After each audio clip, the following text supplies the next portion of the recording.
Go. So, if you're a woman starting or growing your online heart-centered business, are you wanting to do things differently? Do you feel icky about manipulative marketing tactics? And are you ready to align your business with your ethics, values, and life goals? Then stick around for this conversation. Today, I have with me Leslie Gaudet. Leslie is a self-care strategist for female entrepreneurs who are service providers in the health and wellness space, specializing in systems that transform daily stress and constant overwhelm into clarity and calm. That sounds amazing. Welcome, Leslie.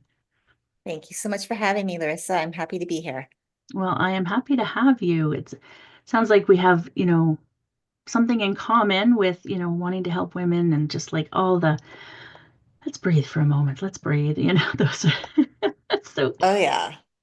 can you, for anyone who doesn't know you, tell us a little bit about yourself and what was the catalyst for change to doing what you do? Yeah. So, hello, everyone. I guess well, it's a long story. So I'll try to like fit it in as quickly as possible. But my husband and I got married just over 28 years ago. And we decided right from the get-go, we wanted to live a life where we weren't just stuck in one place, that we would move to different places and experience life, experiencing new communities, just whatever that looked like. And so once we got married, we moved to Florida. We were there for 12 years and we ended up moving around. After that, we started moving around to different places, back up into Canada, lived on both coasts, lived on the west coast of the US in California. And then I spent 3 years there, went to Las Vegas for a couple of years. And then we decided to do the Mexico route, Mexico, Canada, the US. So we kind of been doing that for since 2020. So the last 4 years. Um, a little bit about me of why do I do what I do? It's really pretty simple. I come from corporate America. I've been in the industry of law for over 4 decades, and it's a very stressful, highly, I guess the word I'm trying to look for, but is it's really a lot that you have to do when you are working in law. There's a lot of hours that you work. There's a lot of time that you put in. It feels like you're always on. And I was working long hours. So back in 2017, I started to hit my low point. And I told my husband, I said to him, I don't feel right. I feel like something's wrong. I don't, and I meant like physically, I felt something was wrong. But really, I mean, for all accounts, I was pretty much healthy. But I think it's just my internal clock or my internal system was trying to tell me, like, stress was saying something's wrong, pay attention. But I didn't know that at the time. So I turned to my husband and I said, I really feel that if we don't make a change, something different than the lifestyle that we're living now, which really we have no life, is I don't feel like I'm going to be here a year from now. I really felt like I was headed for a heart attack because of just my lifestyle of working so long, so many hours, and being really stressed out. And so we ended up we were living in California at the time, and we moved to Las Vegas. And before we moved, I was working full time for a company, a law firm, and I knew that I could support them online, but I didn't know if they would go for my offer. But I knew the only thing that I could do for myself was take back the only control over something that I had the only control over, which was my time. And so I went into work one day in March of 2018 after we got set up in Las Vegas. And I said, I'm leaving in 2 weeks. And I said, I don't want to stop working with you, but I'm leaving in 2 weeks. We're moving to Las Vegas. And so we proceeded to like talk about it, and we created this position where I support them as an independent contractor. So it's my first step into entrepreneurship, and that opened up my time. And I've been still supporting them now since 2018. So I still have that as part of my business, but that opened up my time and allowed me to actually start looking at life, because I'm sure some of your listeners, the audience can probably relate to this, asking that question, is this all there is to life for me? And I was really starting to feel depressed. Is this my life? Because I am so miserable. And so that time that was opened up for me allowed me to go out and network and meet new people and see what was out there and look at what other women were doing to create something different, something joyful in their lives. And in the process, I also met some amazing self-development coaches who helped me go through some healing that I needed to do that I didn't recognize that my past was still influencing me. And so once I went through that healing and I realized I had that aha moment and I was putting all these tools together to support me, I realized I want to help other women do the same thing to feel good because I know there's women like me out there that are asking that question, is this all there is for me? And they're miserable. And I don't want anyone to feel that way. So it's really that was the catalyst that had me. The first thing was taking back my time, and then getting into coaching was through my own self-development journey and realizing that I have tools that I can help other people with. And it's really something that I have been doing pretty much my whole life, Larissa. People come to me all the time asking for, to talk to me and ask for advice. So it's really kind of something that I kind of fell back into, but I didn't realize it was something that I could really do and help other people. Yeah, I love that. I love that. And what you said about the healing journey, that's literally what has changed my business is entrepreneurs, women entrepreneurs especially, have to do the healing work to be able to build and grow their businesses in the way that fulfills them. You can have a business, but it's going to burn you out as much as corporate does unless you do that healing work, right? And so, Yeah. so important what you said. We have to do the work to be able to move forward like that. Absolutely. And I love that you've created a life around how you want to be. We live and then we try to fit in the other things and you're like, no, I need to change this so that it's about how I want to show up in the world.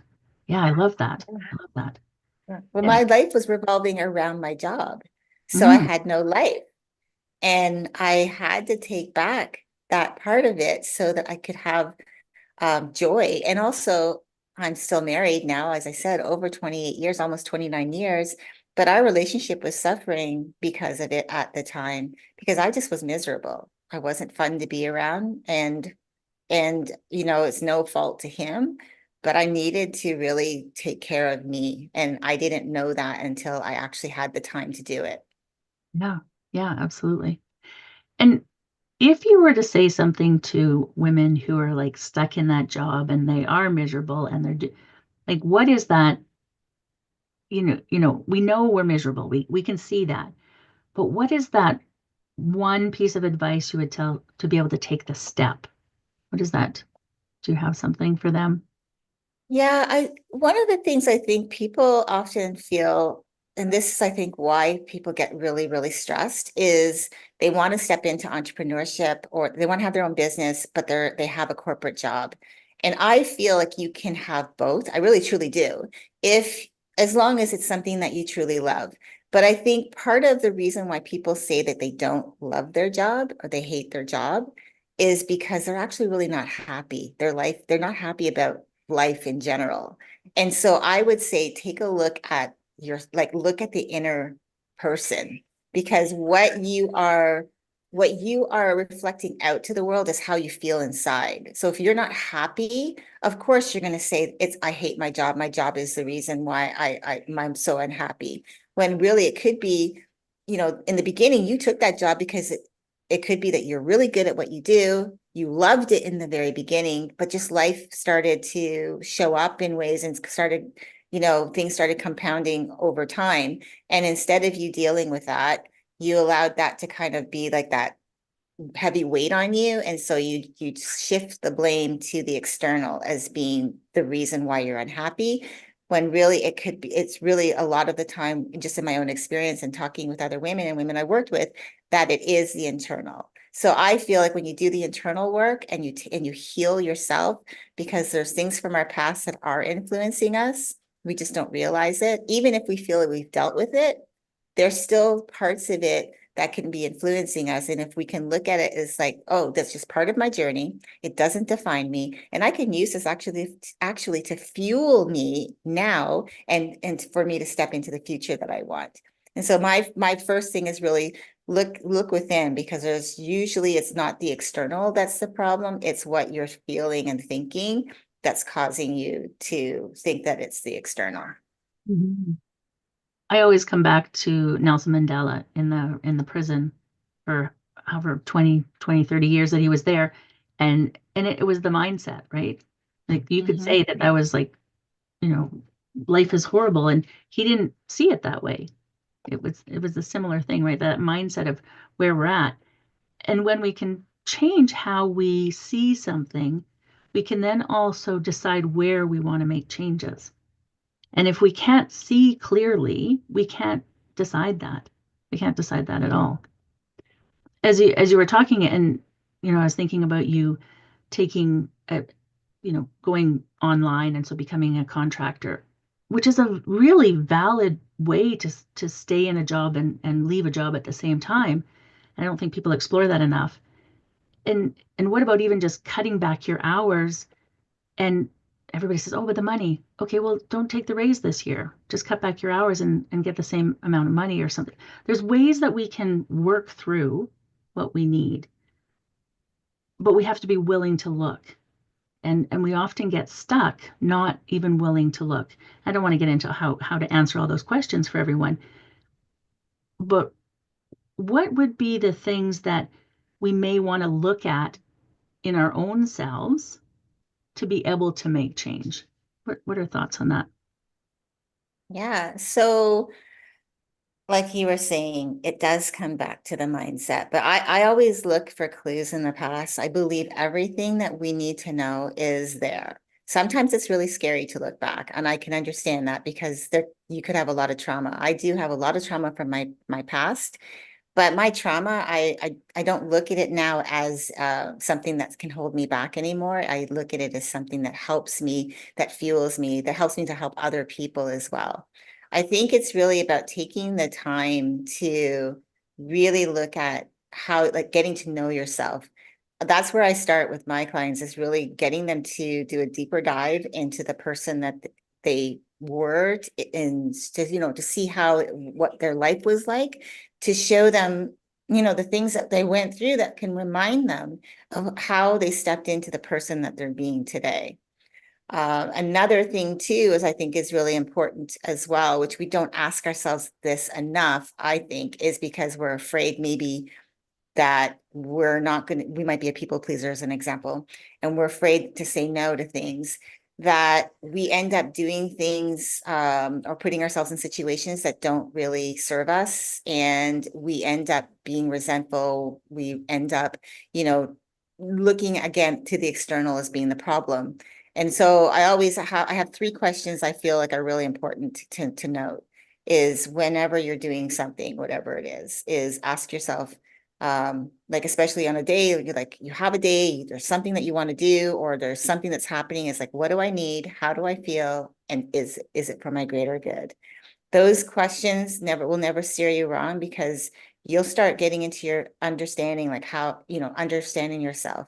But I think it has to start from knowing who you were that shaped who you are, in order for you to be able to become who you want to be. And again, it has to go back to visiting those parts of yourself, and not allowing those parts of yourself to, to really go, as they would say, sweep them under the carpet.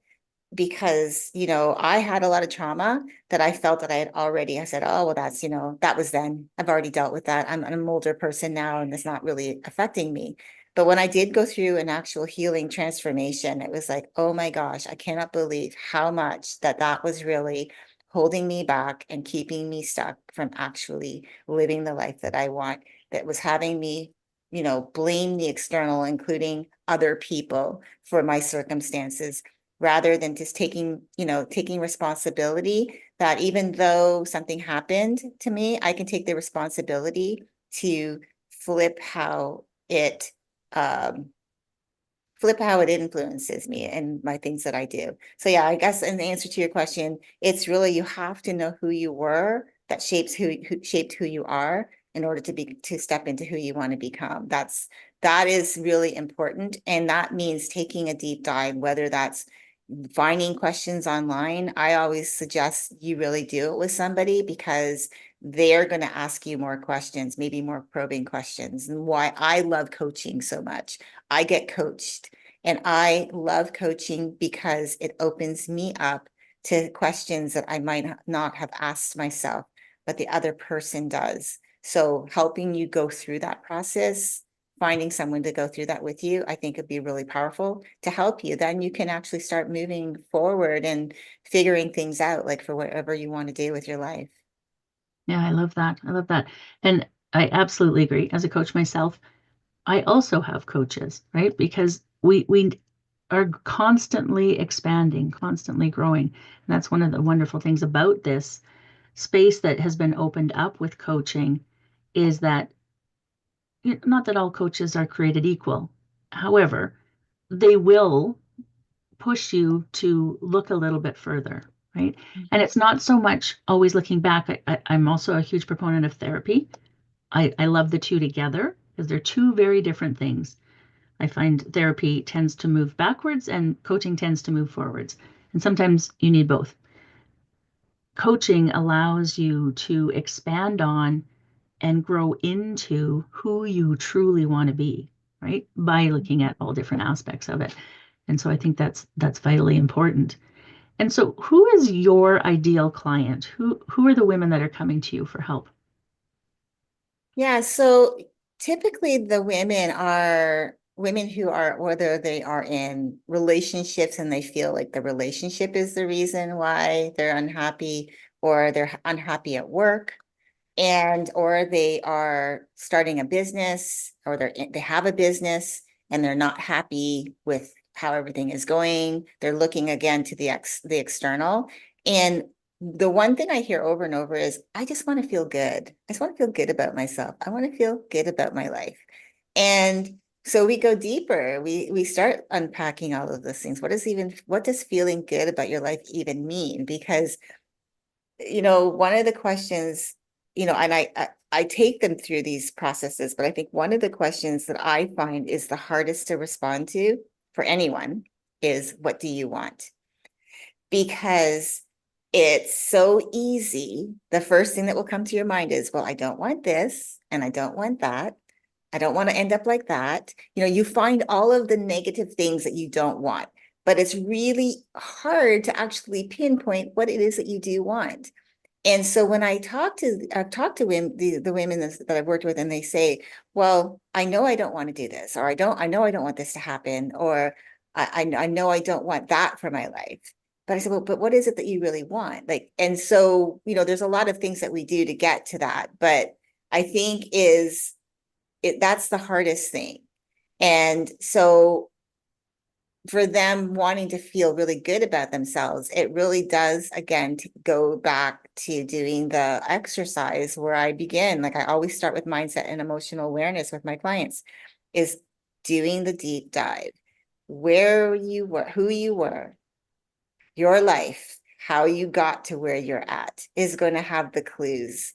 And in that, the clues there is not all bad. There's a lot of great things, but a lot of the time we tend to focus on all of the negative things that have happened to us, why my life is so bad.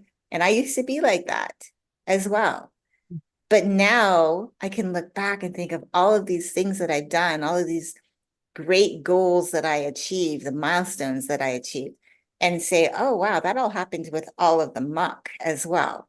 And I think that is where, as I was saying, why I love coaching so much is that when you have someone who talks to you and asks you those probing questions and gets you to open up and asks you, like almost like I don't know if you know the Dean Graziosi, where he does the 7 levels deep. It's like Mhm. going deeper with that question, like, well, why do you feel like that? And then they'll give you an answer, and then you have to go even deeper. Well, why does that make you feel that way about this? And it's really about going deeper and getting to the core of it, because there's something that's kind of locked away in that little box, I guess, that they know they want to be happy, but they can't quite figure out what it is that's stopping them from being happy or having that joy in their life. Another thing too, I had one of my clients, when I was talking to her about gratitude, she goes, I understand gratitude. I know what it means. I know the gist of it, or what I'm supposed to feel, but I don't get it for me. And so as we worked together, she started finding what I call looking for the pieces, looking for the gratitude in every situation, the good and the bad. And when I say in the bad, it could be you wanted a promotion and you didn't get it, and you're bummed about it, and you're upset, but that opened up the door for something even better to show up. So it's like finding the gratitude, but looking as like, instead of like waiting for that to happen, being able to say, well, maybe the reason why this didn't happen this way is because something better is on its way. And I have to hold myself in that space to be able to open myself to receiving that. So it's like bringing them to that. But yeah, I think that the biggest thing is the biggest thing that anyone says to me is, I want to feel good about myself. That is universal. Yeah, yeah, yeah. And women, especially, but women, we're told all the things that are wrong with us. We we can never measure up. We do this or that, black or white. It's always someone's going to find the other one was the better choice. Have kids, don't have kids, you know, have a career, work for yourself. It doesn't matter. We can't do it right in everybody's eyes. And so we never feel good about ourselves if we look externally. And that's such an important thing to remember is that we will never be happy if we keep looking outside of us. We need to go inside to find that happiness. Yeah, absolutely. Absolutely. Hmm. I Agree. absolutely love it. So where can everybody find you? Because now I feel like everyone's going to flock, you know, we need Leslie's help. Where can they find you? Yeah. Yeah, so you can find me on LinkedIn. I spend a lot of my time there. You can find me on Facebook. So if you want to check that out. Yeah, I'm pretty much on all of the platforms, but those are the two places I think that you'll find me the most is on Facebook and LinkedIn. Yeah, and we'll make sure we have all of your links as well so that people can just click them and find you. Is there any final thoughts for our listeners, watchers today that you want to share? Yeah, I do want to share something that I think is really important is when I know as women, like you mentioned, as women, we are really super hard on ourselves and we take on a lot. We have a lot of hats that we wear. Sometimes some of those hats are the ones that we give to ourselves. And we don't allow ourselves to say, I've had enough or I can't do it all. And that's not a bad thing. It's not bad to say no. That's a complete sentence, by the way. No is a complete sentence, or you can use what I call no's second cousin, not right now, meaning you can't do something right now, but you can have a plan for when it can happen. So learning to say no as a complete sentence is what I would say for women to start to learn that it's okay and not feel guilty for it because like I know that we can be those people that like, well, I don't want to seem like I'm not approachable, or I don't want to seem like I'm not agreeable, or that someone can't come to me if they need me. It's not about saying no outright then if it's close people to you that you're saying no to. It's really more about saying not right now and finding a time that fits so that you honor your time and your energy so you can show up as the best as yourself for them. Another one I think which is a superpower, which I learned the hard way until I finally realized it is a superpower, is asking for help. We can't always do things by ourselves, and that's okay. There are people out there who are willing to help us. And if we just allow ourselves to say, hey, I don't know the answer, or if we need some help with something, asking for that help is really going to, a couple of things. It's going to open us up to a new perspective that we might not have been thinking about because we were in the middle of it. And the second thing is it could open us up to opportunities because asking for help, giving something to someone else to do, especially if it's a task, might open you up to doing something else.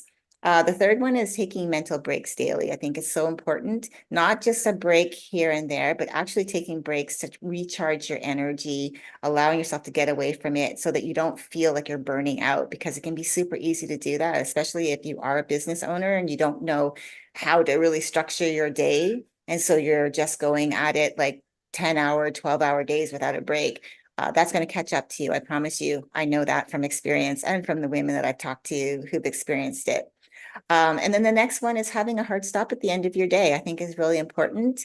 If you are working all the time and then you work through, let's just say your typical thing is to work until 9, 10 o'clock at night, and then you scroll social media and then you decide to go to bed and you find yourself waking up the next day exhausted because you couldn't sleep that night because your brain was still turned on because you finished work and you went straight into social media and were scrolling, and then now your brain is saying, okay, well, wait a second, I'm trying to process what you just gave me and you're now telling me to shut down.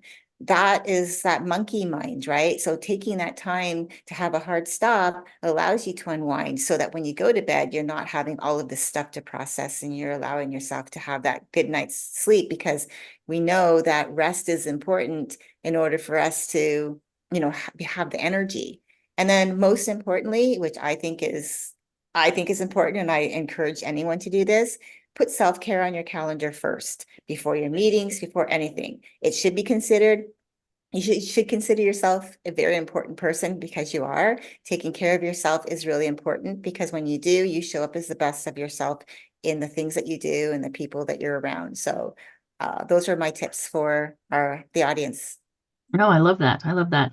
And I wasn't going to mention it, but now that you've brought it up, if you want to do an hour of self-care every weekday morning, our Empowered Living program, we meditate, we journal, we set intentions for the day, we schedule our calendar, and then we visualize. So we do an hour every day at Heart Centered Academy. And like I said, I wasn't going to mention it, but it fits so perfectly there. So I will. And I just want to thank you so much, Leslie, for being here and sharing your wisdom and letting people know that it can be done differently. It can be done differently. So thank you. Thank you. Thank you so much for having me. I really appreciate it. Yes. And for our listeners, thank you for being here. And if you're a woman interested in aligning your heart-centered business with your ethics, values, and life goals, join our aligned business building mastermind, which includes the Empowered Living. And we'll have the link below shortly. And have a wonderful rest of your day, and we will see you next time. Bye for now.